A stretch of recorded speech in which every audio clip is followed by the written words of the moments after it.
میرے عزیز نوجوان ساتھیوں، عزیز بزرگوں، بچوں اور اہل محلہ کی سننے والی اسلامی ماؤں بہنوں، بیٹیوں، رب محمد کا جتنا بھی شکر ادا کیا جائے کم ہے کہ جس اللہ نے ہمیں دین کی خاطر مل بیٹھنے کی توفیق عطا فرمائی، اور اللہ رب العزت سے دعا گو ہوں کہ اللہ تعالی ہم سب کو دنیا کی زندگی میں اپنے دین کی خاطر بار بار مل بیٹھنے کی توفیق عطا فرمائے، اور میدان معاشر میں آپ صلی اللہ علیہ وسلم کا قرب نصیب فرمائے۔ میرے بھائیوں، دوستوں، بزرگوں،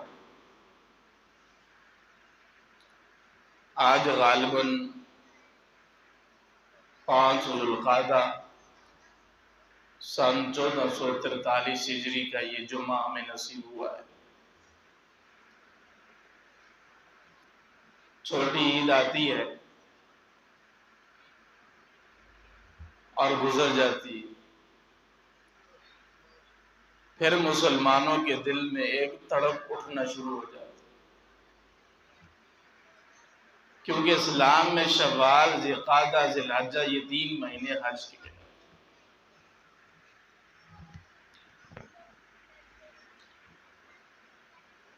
تو کوئی دعاؤں میں آہیں بھرتا ہے کہ اللہ اپنے گھر کا زیارت نصیب فرما، کوئی راتوں کو اٹھ کے مانگتے ہیں کہ اللہ ہمیں بھی کعبہ کے طواف کروا۔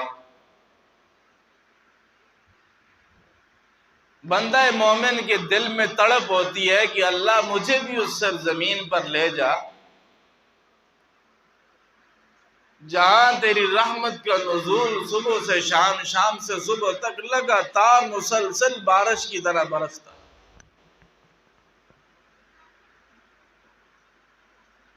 وہ بیت اللہ پر اللہ جو تیری رحمت کی، شفقت کی بارش صبح شام ہوتی ہے،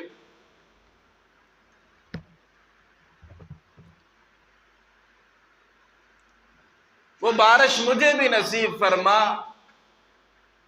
وہ آب زمزم جسے پینے سے شفائیں ملتی ہیں، تیری یاد میں اضافہ ہوتا ہے، وہ آب زمزم وہاں اس کنویں پر کھڑے ہو کر پینے کی توفیق عطا فرما۔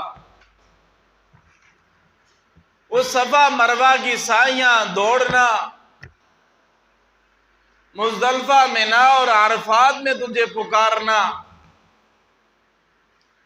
لبیک اللہم لبیک لا شریک لک لبیک لک الحمد والنعمہ۔ اللہ یہ صدائیں وہاں جا کر مجھے بلند کرنے کی توفیق عطا فرما۔ یہ ہر بندہ مومن کے دل میں خیالات اٹھتے ہیں، یہ محض خیالات ہی نہیں، اس جذبات اور ان خیالات اور اس سوچ کا تعلق بندے کے ایمان کے ساتھ ہوتا ہے۔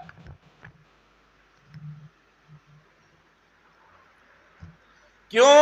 اللہ قرآن میں ارشاد فرماتے ہیں مومن کا اطمینان، مومن کے دل کا سکون، مومن کے دل کی راحت، مومن کے دل کی ٹھنڈک اللہ کے ذکر میں ہے۔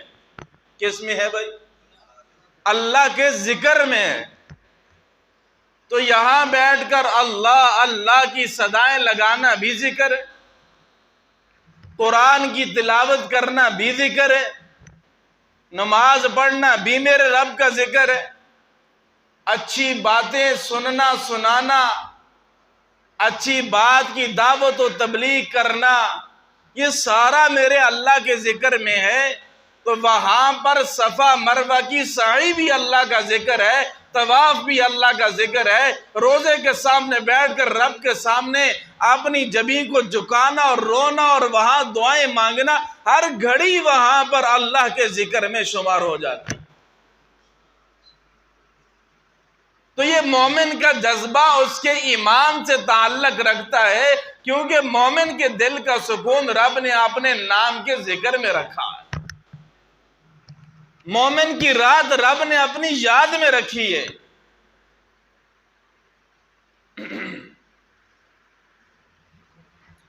تو وہاں جب یہ سلسلہ شروع ہوتا ہے تو یہاں مومن کا ایمان تڑپتا ہے. لیکن یہ بھی یاد رکھیے ہم لوگ کمزور ایمان والے، کمزور یقین والے، پیسے پر نظر لگائے بیٹھے ہوتے ہیں. پیسہ ہو ٹھیک ہے، ذریعہ اور سبب ہونا چاہیے. وہ شاعر کہتے ہیں مجھے کیا ضرورت ہے سبب کی، مسبب تو خدایا تیری ذات ہے. مجھے کیا ضرورت ہے سبب کی، مسبب الاسباب تو ہے. تو اللہ بلوں کو نہیں دیکھتا کہ آپ کے پاس بل کتنا ہے حج عمرہ کے لیے، اللہ دیکھتا ہے اس مومن کا دل کتنا ہے، اس کے دل کی تڑپ کتنی ہے. اور یہ یقیناً ہے کہ ہماری تڑپ میں فرق ہے.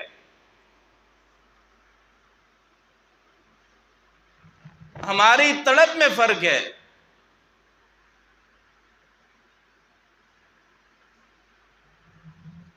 جب ہم تڑپ کے ساتھ، ان ایمانی جذبات کے ساتھ اپنے اللہ سے مانگیں تو یہ وہ ایام ہوتے ہیں جن ایام میں ایمان والے کے دل میں تڑپ ہوتی ہے. اللہ مجھے بھی توفیق عطا فرما، میں طواف کروں، میں بیت اللہ کو دیکھوں، تیرے محبوب کے روضے کی جالی کے سامنے ہو کر کھڑے ہو کر درود و سلام پیش کروں. تو میں نے کہا چھوٹی عید آتی ہے، گزر جاتی ہے، اور مومن کے دل کی تڑپ بڑھنا شروع ہو جاتی ہے کہ اب شوال ہے، پھر ذی القعدہ ہے، ذی الحجہ ہے، اب حج کے ایام شروع ہونے والے ہیں. تو یاد رکھیے کہ حج عبادت ہی عاشقانہ ہے. حج عبادت ہی عاشقانہ عبادت ہے. میں نے آپ کے سامنے ایک حدیث پڑھی ہے جو ترمذی میں بھی ہے، بخاری میں بھی ہے، مشکات میں بھی ہے. اللہ کے پاک پیغمبر صلی اللہ علیہ وسلم فرماتے ہیں بنی الاسلام علی خمس شہادت اللہ الہ الا اللہ، کہ اسلام کی بنیاد، اسلام کا ڈھانچہ، اسلام کی عمارت، اسلام کا یہ کل خیمہ جو ہے 5 چیزوں پر کھڑا ہے. بنی الاسلام علی خمس شہادت، اسلام کی بنیاد 5 چیزوں پر ہے. پہلی چیز اس میں رب کی توحید کی گواہی اور محمد رسول اللہ کی رسالت کا اقرار ہے. تو دیکھیے اب اس چند منٹوں میں توجہ کے ساتھ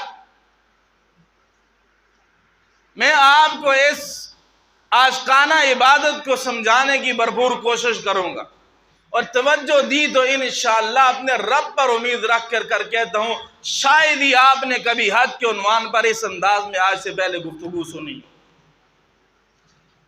انشاءاللہ.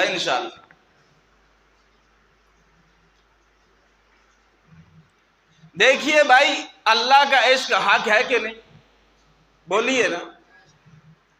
محمد بیٹے بیٹھ جاؤ. اللہ کا عشق حق ہے، اور بعض اوقات انسان کی اپنی غلطیوں کی وجہ سے اس کو عشق مجازی بھی ہو جاتا ہے. کسی عورت پر دل آ جاتا ہے، عاشق ہو جاتا ہے، اس گمراہی میں دلدل میں پھنس جاتا ہے، ہو جاتا ہے. تو اب دیکھیے کہ عاشق مجازی، جھوٹا عاشق، اس دنیا کی چند لمحے اور تھوڑی سی خوبصورت عورت پر مر مٹنے والا اپنے محبوب کو حاصل کرنے کے لیے سب سے پہلا قدم کیا اٹھاتا ہے؟ سب سے پہلا قدم وہ اٹھاتا ہے، اس کی تعریف کرتا ہے، مدح کرتا ہے، ثنا کرتا ہے. تو بہت خوبصورت ہے، تو بہت اچھی ہے، تیرے بال یوں ہیں، تیرا چہرہ یوں ہے، تیرے رخسار یوں ہے، تیرا چلنا یوں ہے، تیرا بیٹھنا یوں ہے، تیرا قول یوں ہے، تیرے فعل یوں ہیں، تیرے ناز و نخرے ایسے ہیں، یہ اور وہ ہے. یہ کہتے نہیں کہتے جی؟ میں مر گیا تیری اداؤں پر، قربان ہو گیا تیری اداؤں پر، یہ تعریف ہے۔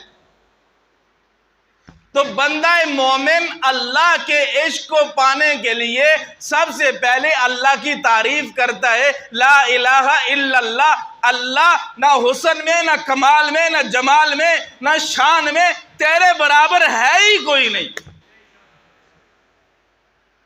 وہ کہتے ہیں میں نے حسینیں بڑی دیکھی ہیں مگر تجھ سے مجھے عشق ہو گیا، تجھ سے بڑی حسینہ میں نے نہیں دیکھی، تجھ سے زیادہ حسن میں نے کسی میں نہیں دیکھا، تجھ سے زیادہ پیاری ادائیں میں نے کسی میں نہیں دیکھی۔ بندہ مومن کہتا ہے، بات ہی ختم کر دیتا ہے، لا الہ، اللہ تیرے علاوہ کوئی بھی نہیں، کسی بھی چیز میں، نہ یکتا ہونے میں، نہ رب ہونے میں، کوئی بھی نہیں سوائے تیرے۔ رب ہے تو تو ہے، خدا ہے تو تو ہے، رازق ہے تو تو ہے، مالک ہے تو تو ہے، دینے والا ہے تو تو ہے، لینے والا ہے تو تو ہے، عزت دینے والا، ذلت دینے والا، تباہ کرنے والا، برباد کرنے والا، نفع دینے والا، نقصان دینے والا، بچے بچیاں دینے والا، دن رات لانے والا، دنیا بنانے والا، زمین بنانے والا، آسمان بنانے والا، یہ لا الہ میں سب کچھ آ گیا۔ اللہ تیرے علاوہ کچھ بھی نہیں۔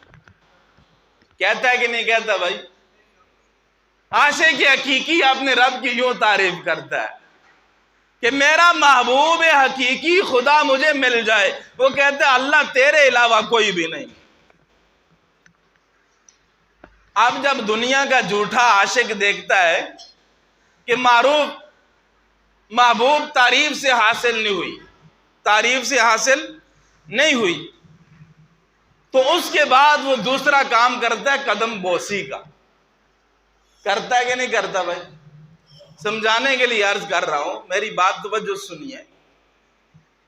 پہلا کام کرتا ہے مدح کا، تعریف کا، شعر کہتا ہے، بڑے بڑے عجیب عجیب باتیں کرتا ہے، پھر شاعر بھی بنتا ہے اور ایسے زمین اور آسمان کے کلابے ملاتے ہیں جن کا حقائق کے ساتھ کوئی واسطہ دور تک بھی نہیں ہوتا۔ اور بندہ مومن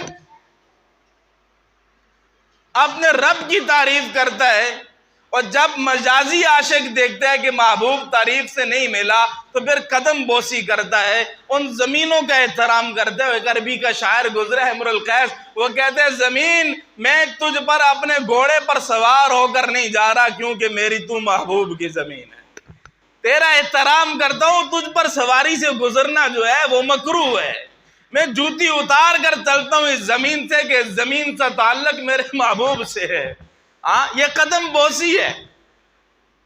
اور بندہ مومن بھی اپنے رب کو پانے کے لیے پہلے تعریف کرتا ہے، پھر نماز کی صورت میں اپنے رب کی قدم بوسی کرتا ہے، پھر اپنی جبین کو جھکاتا ہے، رب کے سامنے اپنی پیشانی کو نیچے کر دیتا ہے، عاجزی اور انکساری کی انتہا ہو جاتی ہے رکوع اور سجدہ میں جا کر۔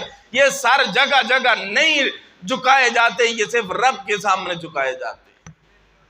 ایک بات کہہ دوں، پلے باندھ لیے، یہ سر رب نے صرف اپنے سامنے جھکنے کے لیے بنایا ہے، در در پہ جھکنے کے لیے نہیں بنایا۔ تو پھر بندہ مومن اپنے رب کو پانے کے لیے قدم بوسی نماز کی صورت میں کرتا ہے، نمازیں پڑھتا ہے۔ اور پھر دیکھیے اگلا سٹیپ کیا ہے کہ جب عاشق مجازی دیکھتا ہے کہ میں نے تعریف کی تو محبوب میرے ہاتھ نہیں آئی، میں نے قدم بوسی کی تو محبوب میرے ہاتھ نہیں آئی، تو اب مال لگاتا ہے۔ کیا کرتا ہے؟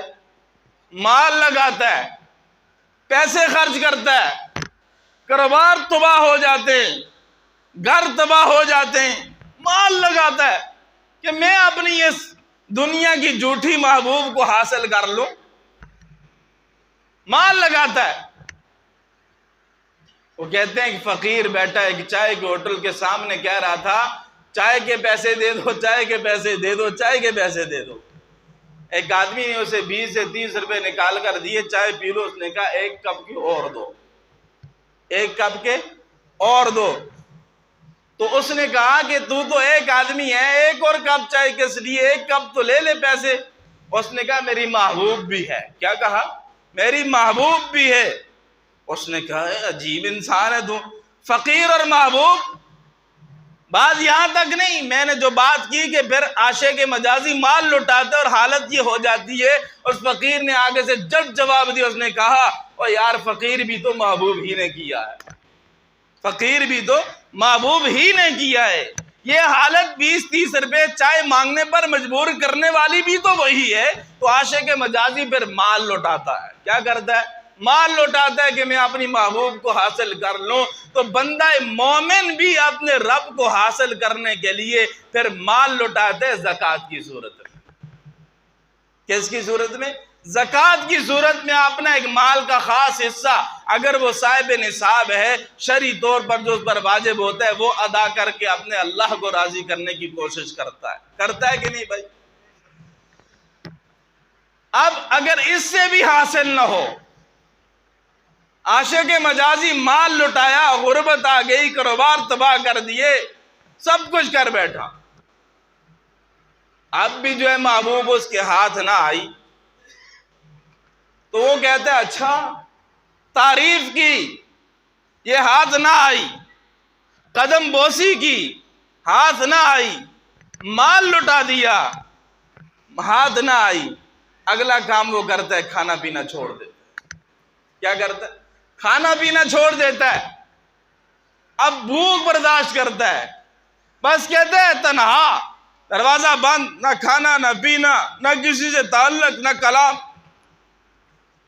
یہ جھوٹی محبت کی حالت ہے.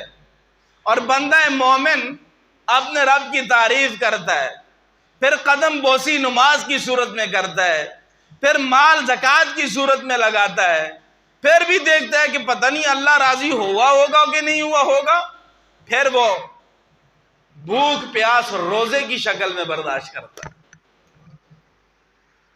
روزے کی شکل میں برداشت کرتا ہے کہ میرا رب شاید مجھ سے راضی ہو جائے. پورے مہینے کے روزے رکھتا ہے. اب اگلا کام یہ آ جاتا ہے کہ جب عاشق مجازی دیکھتا ہے کہ تعریف کی، قدم بوسی کی، مال لٹایا، بھوک پیاس برداشت کر لی، کھانا پینا چھوڑ دیا، پھر بھی میری محبوب میرے ہاتھ میں نہیں آئی، تو اب وہ اگلا قدم اٹھاتا ہے. اگلا قدم اس دنیا کے جھوٹے عاشق کا یہ ہوتا ہے، کپڑے پھاڑ، جنگلوں میں نکل جا، ماں باپ سے دور، بہن بھائیوں کو چھوڑ دیا، بعض اوقات اولاد ہوتی ہے اولاد کو چھوڑ دیا، قوم قبیلے سے نکل گیا، بس بیابانوں میں گھومتا ہے، جنگلات میں گھومتا ہے. کبھی اپنی اس دنیا کی مجازی محبوب کو تشبیہ ستاروں سے دیتا ہے، کبھی پہاڑوں سے دیتا ہے، کبھی ہرنیوں سے دیتا ہے، کبھی اس کے زمین کے ساتھ باتیں کرتا ہے، کبھی کیا، یعنی کہ بڑے عجیب انداز کے اندر جو ہے وہ اس کو یاد کرتا ہے. اور ایک عربی کے شاعر نے لکھا باللہ یا زابیات النکاع کلنا اللیل من کن ام لیلہ فمن البشر. کہتے ہیں ہرنیوں، اللہ کی قسم ہرنیوں بتاؤ میری محبوب لیلا تم میں سے تھی یا انسانوں میں سے تھی؟ تو یہ عاشق مجازی ہے کہ پھر وہ کپڑے پھاڑ کے جنگلات میں نکلتا ہے، پہاڑوں پر جاتا ہے، کبھی ہرنیوں کے ساتھ، کبھی پہاڑوں کے ساتھ، کبھی ستاروں کے ساتھ، کبھی موسم کے ساتھ، کبھی اس کی زمین کو وہ اپنے خیالات میں اشعار میں بیان کرتا ہے. توجہ ہے بھائی؟ پوری گفتگو کا خلاصہ کہنے لگا کہ جتنی لمبی چوڑی میں نے آپ کے سامنے چیز باندھی ہے وہ ایک لفظ کے لیے کہ یہ تو ایک جھوٹا دنیا کا عاشق ہے کہ جو اب کپڑے پھاڑ کے بیابانوں میں نکل گیا. اب بندہ مومن جب دیکھتا ہے میں نے اپنے رب کی تعریف کی، ثنا کی، مدح کی، نہ معلوم میرا رب مانا ہوگا کہ نہیں، پھر نماز پر آتا ہے، قدم بوسی کرتا ہے، پھر کہتے ہیں نہ معلوم رب مانا ہوگا کہ نہیں، پھر زکوٰۃ پر آتا ہے، مال خرچ کرتا ہے، پھر اعلان کرتا ہے نہ معلوم رب مانا ہوگا کہ نہیں، پھر زکوٰۃ کے بعد روزہ رکھتا ہے، بھوک پیاس کو برداشت کرتا ہے، پھر کہتے نہ معلوم رب مانا ہوگا کہ نہیں مانا ہوگا. پھر اس عاشق حقیقی کا وقت بھی آتا ہے, سلے کپڑے اتار دیے جاتے, کفن نما لباس پہن کر کبھی طواف کر رہا ہے, کبھی سائی کے لیے دوڑ رہا ہے, کبھی مینا میں, کبھی مزدلفہ میں, کبھی عرفات میں, اپنے رب کے سامنے لباس نما کفن, صرف چادریں پہنی ہوئی ہے جن میں کوئی بٹن نہیں ہے, کوئی اور چیز نہیں ہے, چادر کفن کی طرح پہنی ہوئی ہے. اللہ کبھی تیرے نام کی صدا بیت اللہ میں لگاتے میرا رب راضی ہو جائے, کبھی روزہ رسول کی جالیوں کو تھام کر اپنے محبوب کو پانے کی کوشش کرتے, کبھی مینا میں پانے کی کوشش کرتے. پھر یہ سارے کام کرنے کے بعد اب بال بڑھ چکے, داڑھی بڑھ چکی ہے, مٹی گرد و غبار پڑا ہوا ہے, کفن ہے, نہ نہا سکتا ہے, نہ خوشبو لگا سکتا ہے, نہ صابن استعمال کر سکتا ہے, نہ تیل استعمال کر سکتا ہے.